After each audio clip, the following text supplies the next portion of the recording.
नमस्कार विद्यार्थी मित्रांनो, माझं नाव सुहास भिसे. स्वागत आहे तुमचं सर्वांचं परदा करंट अफेअर्स मराठी या आपल्या मायबोली भाषेतील एज्युकेशनल यूट्यूब चॅनलमध्ये. विद्यार्थी मित्रांनो, आज आहे 21 ऑक्टोबर 2023. आजच्या दिवसाचे जेवढेही चालू घडामोडीचे महत्त्वाचे टॉप प्रश्न बनत असतील ते सर्व प्रश्न आपण या व्हिडिओच्या माध्यमातून पाहणार आहोत. तरी सर्वप्रथम आपण जर नवीन असाल, पहिल्यांदा या चॅनलवरील व्हिडिओ पाहत असाल तर चॅनलला या ठिकाणी अवश्य सबस्क्राईब सुद्धा करून घेऊ शकता. ठीक आहे, चला तर मग आपण आजच्या व्हिडिओला सुरुवात करूया. त्या अगोदर कालच्या व्हिडिओमध्ये जो काही शेवटचा प्रश्न विचारला होता त्या प्रश्नाचं उत्तर जाणून घेऊया. काय होता प्रश्न?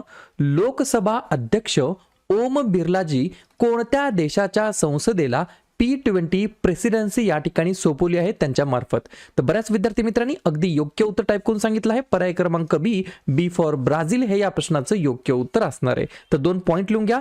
जगातील सर्वात मोठ्या लोकशाहीने आयोजित केलेली पहिली G20 संसदीय speaker summit P20 summit India International Convention Centre Yashobhoomi Dwarka Delhi या ठिकाणी संपन्न झाली. दुसरा पॉइंट, भारताच्या P20 अध्यक्षपदाच्या समारोपावरती लोकसभा अध्यक्षांनी ब्राझीलच्या संसदेकडे अध्यक्षपद सोपवलेलं आहे. क्लिअर? सर्व गोष्टी समजल्या? ठीक आहे. आता पाहूया विद्यार्थी मित्रांनो, प्रश्न क्रमांक पहिला. टोटल संपूर्ण व्हिडिओमध्ये 12 प्रश्न असतील. सुरुवातीपासून शेवटपर्यंत व्हिडिओ काळजीपूर्वक पहा. एक एक प्रश्न महत्त्वाचा आहे, तुम्ही कुठल्या एक्झामची तयारी करा. प्रश्न क्रमांक पहिला काय म्हणतो? पोलीस स्मृती दिवस केव्हा साजरा करण्यात येत असतो? प्रश्न क्रमांक पहिल्याचं योग्य उत्तर आहे पर्याय क्रमांक डी, 21 ऑक्टोबरला म्हणजेच आजच्याच दिवशी दरवर्षी विद्यार्थी मित्रांनो आपण पोलीस स्मृती दिवस म्हणून साजरा करतो. 2 पॉइंट लिहून घ्या. 21 ऑक्टोबर 1959 रोजी लडाख येथे चीनच्या सैनिकांसोबत लढताना आपल्या केंद्रीय राखीव दलाच्या 10 जवानांनी या ठिकाणी प्राणाची आहुती दिली होती. त्या दिवसापासून 21 ऑक्टोबर हा पोलीस स्मृती दिवस म्हणून आपण साजरा करत असतो. पर्याय क्रमांक डी हे या प्रश्नाचं योग्य उत्तर असणार आहे. ठीक आहे, प्रश्न कशा संदर्भात आहे? महत्त्वाच्या दिवसाबद्दल. तर लगेच ऑक्टोबर महिन्यातील जे काही महत्त्वाचे दिवस आहेत त्याच्यावरती आपण चर्चा करूया. काळजीपूर्वक आहे का? 1 ऑक्टोबरला असतो वृद्ध व्यक्तींचा आंतरराष्ट्रीय दिवस, राष्ट्रीय पेन्शन प्रणाली दिवस आणि जागतिक शाकाहारी दिवस. 2 ऑक्टोबरला असतो गांधी जयंती, त्यानंतर लाल बहादूर शास्त्री जयंती आणि आंतरराष्ट्रीय अहिंसा दिवस. त्याच्यानंतर पहिल्या सोमवारी असतो ऑक्टोबर मधील जागतिक अधिवास दिवस. यावर्षी पहिल्या सोमवारी आहे 2 ऑक्टोबर. त्या दिवशी जागतिक अधिवास दिवस म्हणून आपण साजरा करतो. त्यानंतर 5 ऑक्टोबर जागतिक शिक्षक दिवस, 7 ऑक्टोबर जागतिक कापूस दिवस, 8 ऑक्टोबर भारतीय वायुसेना दिवस, 9 ऑक्टोबर जागतिक पोस्टल दिवस, 10 ऑक्टोबरला 2 दिवस असतात, राष्ट्रीय पोस्टल दिवस आणि जागतिक मानसिक आरोग्य दिवस, 11 ऑक्टोबर आंतरराष्ट्रीय बालिका दिवस, 13 ऑक्टोबर आपत्ती जोखीम कमी करण्यासाठी आंतरराष्ट्रीय दिवस, 14 ऑक्टोबर जागतिक मानक दिवस, 15 ऑक्टोबर जागतिक विद्यार्थी दिवस, 16 ऑक्टोबरला 3 दिवस असतात, जागतिक अन्न दिवस, जागतिक भूल दिवस आणि जागतिक मणक्याचे दिवस, 17 ऑक्टोबर गरिबी निर्मूलनासाठी आंतरराष्ट्रीय दिवस, 20 ऑक्टोबर जागतिक सांख्यिकी दिवस, 21 ऑक्टोबर पोलीस स्मृती दिवस, 24 ऑक्टोबरला 2 दिवस असतात, जागतिक पोलिओ दिवस आणि संयुक्त राष्ट्र दिवस आणि 31 ऑक्टोबरला असतो राष्ट्रीय एकता दिवस. क्लिअर? पुढचा प्रश्न, प्रश्न क्रमांक दुसरा. ग्लोबल पेन्शन इंडेक्स 2023 म्हणजेच जागतिक पेन्शन निर्देशांक 2023 याच्यामध्ये आपल्या भारताला कोणते स्थान मिळालेलं आहे किंवा कोणता क्रमांक मिळालेला आहे? 2 नंबरच्या प्रश्नाचं योग्य उत्तर आहे पर्याय क्रमांक सी. टोटल या ठिकाणी विद्यार्थी मित्रांनो 45वा क्रमांक मिळालेला आहे आपल्या भारताला. ठीक आहे, कशामध्ये? ग्लोबल पेन्शन इंडेक्स 2023 मध्ये ही जी काही रँकिंग आहे ती कोणी सादर केली आहे? तर Mercer CFA institute global pension या ठिकाणी त्यांनी हा इंडेक्स जाहीर केला आहे, ज्याच्यामध्ये 1 नंबरला आहे नेदरलँड देश, 2 नंबरला आहे आइसलँड नावाचा देश, 3 नंबरला आहे डेन्मार्क, 45 नंबरला आहे आपला प्यारा भारत देश आणि टोटल किती देशामध्ये हा अहवाल सादर करण्यात आला? तर टोटल 47 देशामध्ये. आणि 47वा देश कोणता आहे? अर्जेंटिना. या सर्व गोष्टी व्यवस्थितपणे लिहून घ्यायच्या आहेत. ठीक आहे, प्रश्न हा कशा संदर्भात होता? महत्त्वाच्या निर्देशांकाबद्दल. तर लगेच मागील वेगवेगळ्या आठवड्यांमध्ये जे काही नवनवीन निर्देशांक जाहीर झाले आणि त्याच्यामध्ये आपला भारताचा क्रमांक कितवा आहे याच्यावरती आपण एकदा नजर टाकूया. जसं की ग्लोबल जेंडर गॅप इंडेक्स 2023 मध्ये भारताचा क्रमांक आहे 127, WEF चा ऊर्जा संक्रमण निर्देशांक मध्ये आहे 67, ग्लोबल पीस इंडेक्स 2023 मध्ये आहे 126, हेनली पासपोर्ट इंडेक्स 2023 मध्ये आहे 80वा क्रमांक, ग्लोबल क्रिप्टो अडॉप्शन इंडेक्स 2023 मध्ये आहे पहिला क्रमांक. डिजिटल गुणवत्ता जीवन निर्देशांक सर्वेक्षण 2023 मध्ये आहे 52वा क्रमांक. ग्लोबल इनोव्हेशन इंडेक्स 2023 मध्ये आहे 40वा क्रमांक. वर्ल्ड टॅलेंट रँकिंग 2023 मध्ये आहे 56 क्रमांक. ओकलाच्या स्पीड टेस्ट ग्लोबल इंडेक्स मध्ये भारताचा क्रमांक आहे 47वा. जागतिक भूक निर्देशांक 2023 मध्ये आहे 111वा आणि जागतिक पेन्शन निर्देशांक 2023 मध्ये आहे 45वा. ठीक आहे. पाहूया पुढचा प्रश्न, प्रश्न क्रमांक 3. सरकार खालीलपैकी कोणासाठी स्वयंचलित परमनंट एज्युकेशनल अकाउंट्स रजिस्ट्री, ज्याला आपण म्हणता येईल अपार, लागू करण्याचा विचार करत आहे? 3 नंबरच्या प्रश्नाचं योग्य उत्तर आहे पर्याय क्रमांक बी, विद्यार्थ्यांसाठी म्हणजेच स्टुडंट्ससाठी या ठिकाणी अपार नावाचा एक इनिशिएटिव्ह सुरू करण्याचा विचार सरकार करत आहे. या ठिकाणी तुम्हाला अपार APAAR याचा फुल फॉर्म एक्झाम मध्ये विचारला जाऊ शकणार. फुल फॉर्म लिहून घ्या. Automatic permanent educational accounts registry असा याचा फुल फॉर्म आहे. 2-3 एक्स्ट्रा पॉइंट लिहून घ्या. राष्ट्रीय शैक्षणिक धोरण, ज्याला आपण बोलतो NEP नॅशनल एज्युकेशन पॉलिसी 2020 चा भाग म्हणून विद्यार्थ्यांसाठी वन नेशन वन ID राबवण्याचा सरकारचा विचार आहे.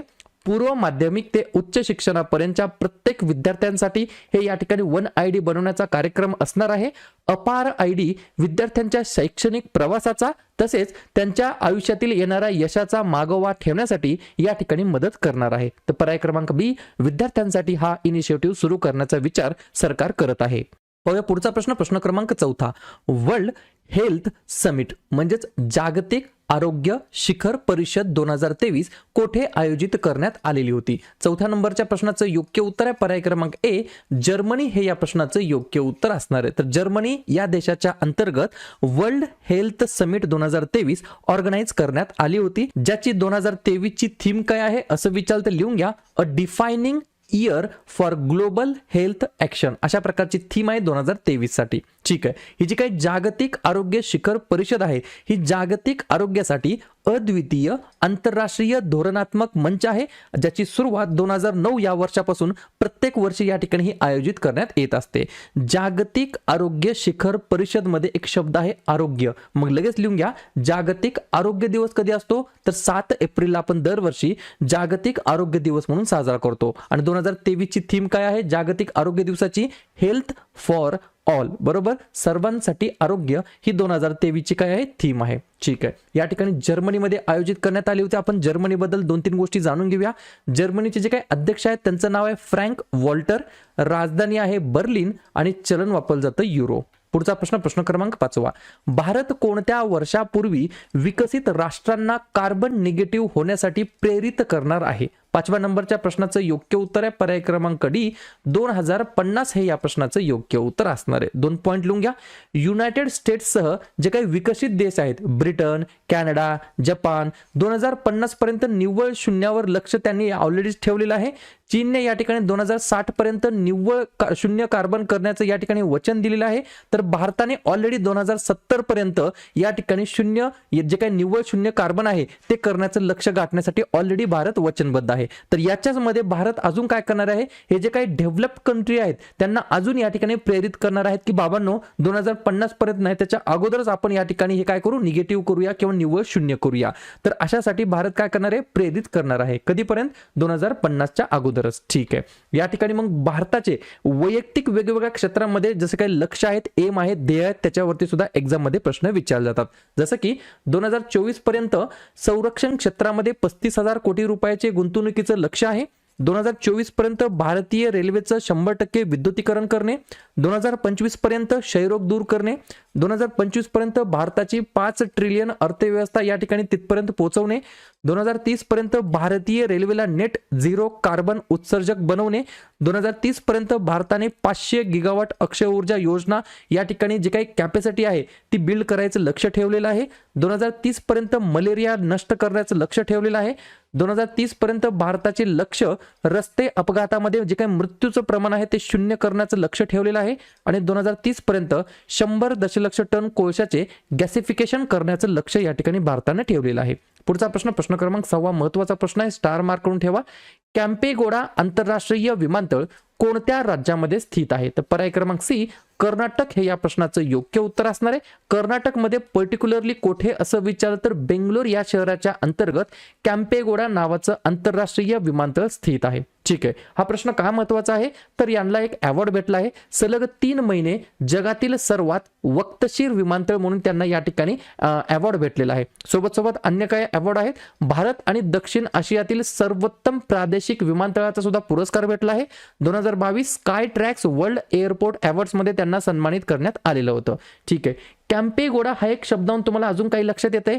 लिहून घ्या मग. स्टॅच्यू ऑफ प्रॉस्पेरिटी म्हणजेच समृद्धीचा पुतळा कुठे आहे? कर्नाटक राज्यामध्ये आहे. किती फूट उंची आहे? 108 फूट उंची आहे. हा जो काही स्टॅच्यू आहे याचे आर्किटेक्चर कोण आहेत? राम व्ही सुतार. राम व्ही सुतार तुम्हाला आठवते हे ऑलरेडी स्टॅच्यू ऑफ युनिटी याचे या ठिकाणी कोण आहेत तर आर्किटेक्चर आहेत. मग मला कमेंट करून सांगा स्टॅच्यू ऑफ युनिटी कोणत्या राज्यामध्ये आहे आणि स्टॅच्यू ऑफ युनिटी कोणत्या व्यक्तींचा पुतळा आहे आणि स्टॅच्यू ऑफ युनिटी त्याची जी काही उंची आहे फुटामध्ये ती किती आहे एवढं मला तुम्ही कमेंट बॉक्समध्ये सांगायचं आहे. ठीक आहे, कॅम्पेगोडा या ठिकाणी बोलण्यात आलं. कॅम्पेगोडा कोण आहेत तर बेंगलोर शहराचे संस्थापक आणि वास्तुविशारद होते. त्यांच्या नावाने आंतरराष्ट्रीय विमानतळ आहे आणि त्यांच्या नावाने या ठिकाणी त्यांच्या नावाचं स्टॅच्यू सुद्धा उभारण्यात आलेलं आहे. या सर्व गोष्टी कर्नाटक राज्यामध्ये स्थित आहेत.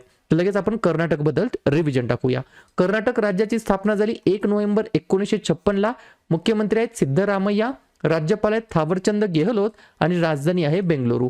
4 महत्वाचे राष्ट्रीय उद्यान आहेत बांदीपूर, कुद्रेमुख, अंशी आणि बॅनरघट्टा आणि 5 महत्वाचे धरण आहेत तुंगभद्रा, कद्रा, अलमाटी, कृष्णाराजा आणि नारायणपूर. पुढचा प्रश्न प्रश्न क्रमांक 7. अलीकडेच पंतप्रधान मोदींनी इस्रोला स्वदेशी अंतराळ स्थानक कधीपर्यंत उभारण्याचे लक्ष दिलेले आहे? तर पर्याय क्रमांक बी 2035 म्हणजेच काय 2035 पर्यंत आपल्या भारताचं स्वदेशी अंतराळ स्थानक उभारण्याचं लक्ष दिलेलं आहे. कोणी? नरेंद्र मोदींनी. कोण आहेत? पंतप्रधान आहेत. कोणाला या ठिकाणी लक्ष दिलं? इस्रोला. तर लगेच आपण इस्रो बद्दल चर्चा करूया. इस्रो बद्दल बिलकुल इसरून जायचं नाही. फुल फॉर्म लिहून घ्या. इंडियन स्पेस रिसर्च ऑर्गनायझेशन, भारतीय अंतराळ संशोधन संस्था असं मराठीमध्ये म्हणता येईल, ज्याची स्थापना 15 ऑगस्ट 1969 ला झाली. संस्थापक होते विक्रम साराभाई, अध्यक्ष आहेत एस सोमनाथ आणि मुख्यालय आहे बेंगलोर या ठिकाणी. पुढचा प्रश्न प्रश्न क्रमांक 8. देशातील पहिल्या प्रादेशिक रॅपिड रेल्वे रॅपिड एक्सचे पंतप्रधान नरेंद्र मोदी कोठे उद्घाटन करणार आहेत? 8व्या नंबरच्या प्रश्नाचं योग्य उत्तर आहे पर्याय क्रमांक ए उत्तर प्रदेश राज्याच्या अंतर्गत प्रादेशिक म्हणजेच देशातील पहिल्या प्रादेशिक रॅपिड रेल्वे रॅपिड एक्सचे या ठिकाणी इनॉग्रेशन करणार आहेत पंतप्रधान नरेंद्र मोदी उत्तर प्रदेश या राज्याच्या अंतर्गत. पुढचा प्रश्न प्रश्न क्रमांक 9. लेझर आधारित आयर्न बीम क्षेपणास्त्र संरक्षण प्रणालीची जी काही चाचणी आहे टेस्टिंग आहे ती कोणत्या देशाने केलेली आहे? तर पर्याय क्रमांक डी इस्रायल हे या प्रश्नाचं योग्य उत्तर असणार आहे. ही जे काही क्षेपणास्त्र आहे किंवा तंत्रज्ञान आहे ते कसलं आहे तर laser based air defence technology आहे. लेझर आधारित हवाई संरक्षण तंत्रज्ञान आहे. ज्या तंत्रज्ञानाची किंवा ज्या प्रणालीची यशस्वीपणे चाचणी इस्रायल या देशाने या ठिकाणी केलेली आहे. इस्रायल बद्दल आता तुम्हाला लक्षात ठेवायचं आहे जसं की मागे रशिया आणि युक्रेनचं युद्ध चालू होतं तर त्या दोन देशाबद्दल काही ठराविक गोष्टींवरती तुम्हाला एक्झाम मध्ये प्रश्न विचारला जाण्याची शक्यता आहे. आता इस्रायल आणि गाझापट्टी हमास याच्यामध्ये युद्ध चालू आहे तर यांच्यावरती सुद्धा एक्झाम मध्ये प्रश्न विचारले जाण्याची शक्यता आहे. इस्रायल बद्दल सांगायचं म्हटलं तर अध्यक्ष आहेत इसाहाक हर्जोग, पंतप्रधानांचं नाव आहे बेंजामिन नेतान्याहू, राजधानी आहे जेरुसलेम आणि चलन वापरलं जातं इस्रायली शेकेल. पुढचा प्रश्न प्रश्न क्रमांक 10. अपना चंद्रयान वेब पोर्टल कोणाच्या द्वारे लॉन्च करण्यात आलेला आहे? तर पर्याय क्रमांक सी धर्मेंद्र प्रधान हे या प्रश्नाचं योग्य उत्तर असणार आहे. लगेच मला कमेंट बॉक्समध्ये टाईप करून सांगा धर्मेंद्र प्रधान यांच्याकडे कोणत्या मंत्रालयाचं खातं आहे? पाहूया पुढचा प्रश्न प्रश्न क्रमांक 11. पंतप्रधान नरेंद्र मोदी महाराष्ट्रामध्ये भाजपचे दिवंगत नेते प्रमोद महाजन यांच्या नावाने किती ग्रामीण कौशल्य विकास केंद्र सुरू करणार आहेत? तर पर्याय क्रमांक बी जवळपास 511 या ठिकाणी ग्रामीण कौशल्य विकास केंद्र सुरू करणार आहेत. कोण? महाराष्ट्रामध्ये नरेंद्र मोदी यांच्या हस्ते. कोणाच्या नावाने? दिवंगत नेते प्रमोद महाजन यांच्या नावाने. किती जिल्ह्यांमध्ये? जवळपास महाराष्ट्रातील 34 जिल्ह्यांमध्ये. किती केंद्र असणार आहेत? 511 केंद्र असणार आहेत. अजून एक एक्स्ट्रा पॉइंट लिहून घ्या.